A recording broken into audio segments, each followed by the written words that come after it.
Technology allows a scale and speed of opinion creation that is extremely seductive to our brain.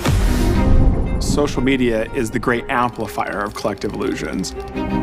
Collective illusion is a situation where most people in a group go along with an idea that they do not agree with simply because they think that most people in the group actually agree with it. And as a result, the entire group ends up doing things that almost nobody wants.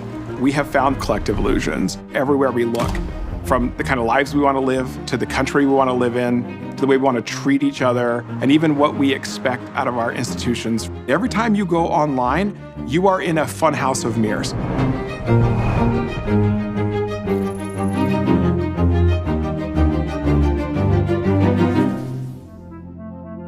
The greatest strength of social media is its democratizing tendency. We don't have to just look to elites and a few news outlets to tell us about us. We can actually communicate with each other. But when we engage online, we tend to think that we're interacting with a reasonable sample of the actual population. But it's not true. Close to 80% of all content on social media is generated by about 10% of the users. That 10% tends to be extreme on most social issues. They are the vocal fringe.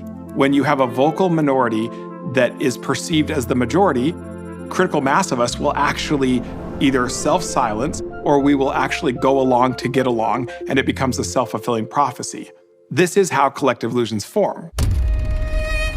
It's not terribly surprising that some of the first people to start to use these tools to manipulate were leaders who need consensus to conserve power. Venezuela no le temblará el pulso para combatir a los grupos terroristas. An example of this is Nicolas Maduro, the leader of Venezuela. For a long time, it looked like on social media that he had a pretty good beat on the consensus of the people that he led.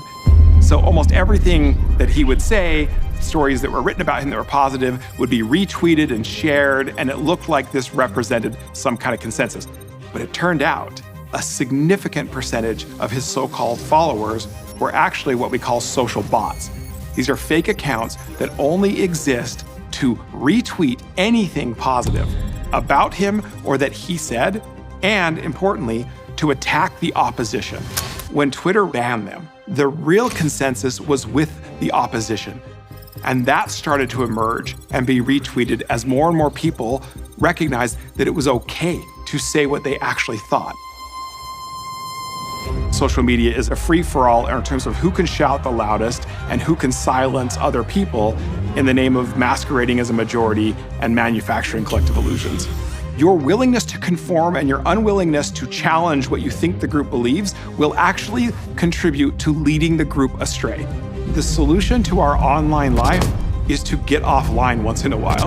The most important thing you can do is continue to have conversations with your family, with your neighbors, with your community. Don't carry that distortion over into the way you treat people in real life. This series is brought to you by Stand Together, a community of changemakers tackling our biggest challenges. And to learn more about how you can partner with Stand Together, visit standtogether.org.